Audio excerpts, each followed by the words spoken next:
Can't we? At Stonewall when it happened, and I'm a radical feminist. So I've been jailed a lot. Well, I haven't been jailed so many times, but because lots of times they just dragged us by the hair and threw us in ditches, and we got up and did it again. When they tried to bring nuclear energy into Canada about 20 years ago, we 8 Americans and 150 Canadians blockaded the base where they were trying to bring the American stuff, and I was one of the 8 Americans, and we blockaded that road for 48 hours in the rain, and we got real close real fast. I fell in love with all of them. And here too the same thing happened at the well, it was a different thing. We were all women this time, and we just we thought we were going to be killed, and so we sat down to decide what to do. And you know, I was terrified, and I threw some white light around myself, and then I threw some blue around it, and then I thought, oh, I wish I could throw it over all these other women here.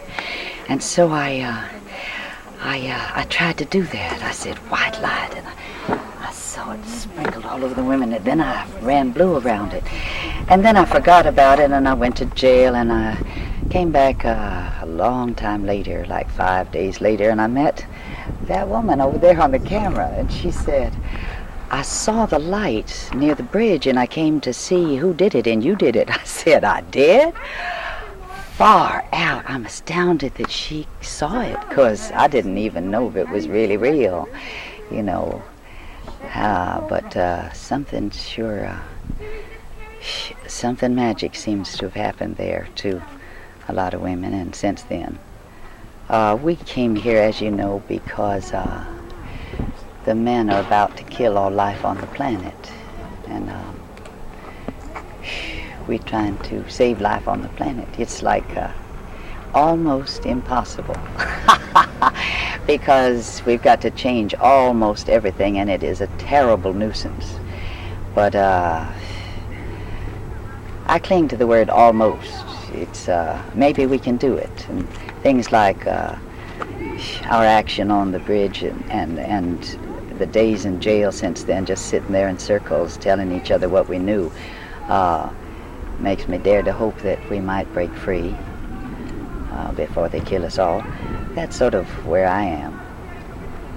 You're going to be leaving here tomorrow?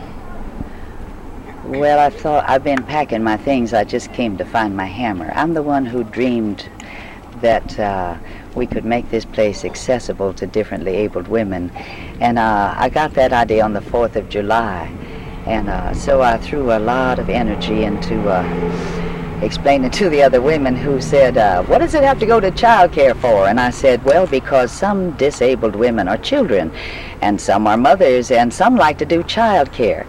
And the women here just couldn't stretch their imaginations that far, so they only took it to the kitchen. But it took 18 days to get the money because nobody else had thought about it, and my legs hurt a whole lot, and I had no place to sit down, so I worked with a bunch of women building benches, so old women and other differently abled women could sit down. I'd look up and I'd see old women standing. All of everybody else was sitting, and nobody noticed it except me, because I can't stand up very long either.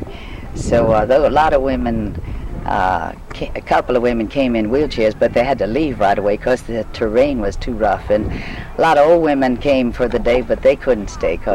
But see, I learned how to sit on the ground when I was working with 500 children on the sidewalk in New York City in the early 60s. And after that, New England CNVA, New England Committee for Nonviolent Action, Marge Swan invited me to go over there and teach nonviolence. I said, what's that?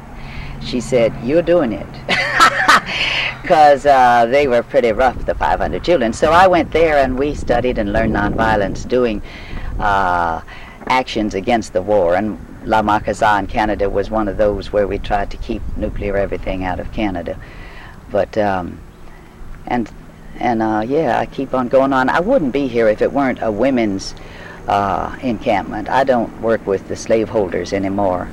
I feel like the women of the world have been unpaid servants for 5,000 years, and I'm really angry about that. So, and I feel like it's the men who are destroying the world. It's boys A fighting boys B all the time. So that's Why, I like it a lot because it's a women's encampment. Do you think anything concrete has been accomplished here so far?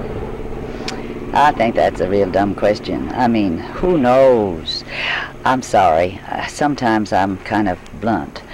I feel like we don't really exactly know how to stop them. There was a woman named Terry. Have you met her? She prayed at the depot for 3 days and nights, and she didn't eat anything or drink anything, and she beat on her drum, and she did this Buddhist prayer that means peace for everybody everywhere.